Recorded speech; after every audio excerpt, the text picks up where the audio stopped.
بخاری شریف کی روایت ہے، جب حدیبیہ کے مقام پہ مشرکین کفار نے اپنے سفیر بھیجے کہ جاؤ ذرا چیک کر کے آؤ کہ یہ جو آئے بیٹھے ہیں ان کے حالات کیا ہیں، یہ صرف باتیں ہی کر سکتے ہیں، یہ کام بھی کر کے دکھاتے ہیں، ذرا چیک کر کے آؤ۔ تو وہ جو سارے سفیر آئے تھے نا، ان سفیروں میں نا ایک آخری سفیر تھے حضرت عروہ بن مسعود رضی اللہ تعالیٰ عنہ، وہ ابھی اسلام نہیں تھے لائے۔ اچھا، آپ نا صحابہ کرام میں نا بیٹھے رہے، جب محبوب علیہ السلام کوئی عمل فرمانے لگتے تو حضرت عروہ بن مسعود رضی اللہ تعالیٰ عنہ وہ بھی دیکھتے۔ اچھا، جب واپسی کا وقت آیا، حضرت عروہ بن مسعود رضی اللہ تعالیٰ عنہ سے وہ کفار پوچھنے لگے، عروہ ہمیں بتاؤ کہ وہ جو حدیبیہ کے مقام پہ بیٹھے ہیں ان کے کیا حال احوال ہیں۔ اب حضرت عروہ بن مسعود رضی اللہ تعالیٰ عنہ کا جواب سنیں۔ عروہ بن مسعود کہنے لگے، اے کفاران سردار، اے کفاران مکہ، میں تمہاری سفارت کے طور پر قیصر و کسریٰ کے پاس بھی گیا، میں تمہاری سفارت کی غرض سے نجاشی کے پاس بھی گیا،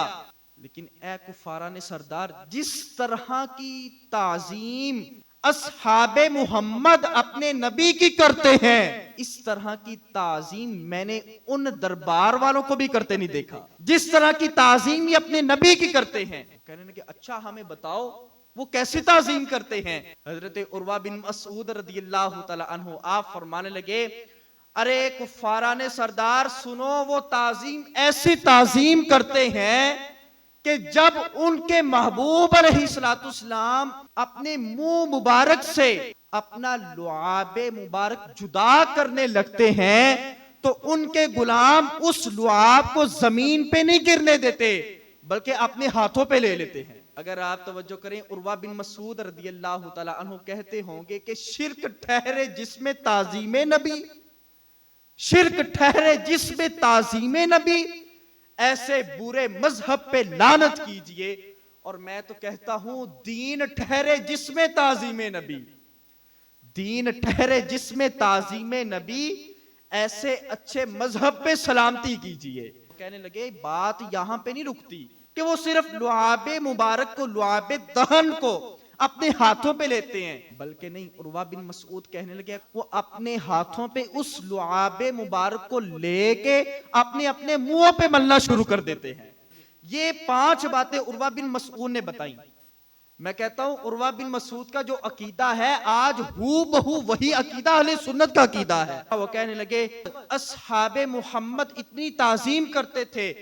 کہ جب ان کے محبوب علیہ السلام وضو فرمانے لگتے تھے تو میں کیا دیکھتا تھا کہ وضو کرتے وقت اصحاب محمد ان کے ارد گرد دائرہ بنا لیتے تھے کہ وضو کا پانی ہم سب کو مل جائے۔ عروہ بن مسعود کہنے لگے جب ان کے محبوب علیہ السلام حکم فرمایا کرتے تھے، عروہ بن مسعود کہنے لگے جب ان کے محبوب حکم فرماتے تھے تو ہر صحابی کی تمنا ہوتی تھی کہ حضور کے حکم پر سب سے پہلے ہم حاضر ہوں۔ عروہ بن مسعود کہنے لگے کہ میں نے یہ دیکھا ہے کہ جب ان کے نبی علیہ السلام گفتگو فرمایا کرتے تھے تو جو ان کے غلام تھے، جو ان کے صحابہ تھے، وہ اپنی آوازوں کو ان کی آواز سے پست کر لیا کرتے تھے،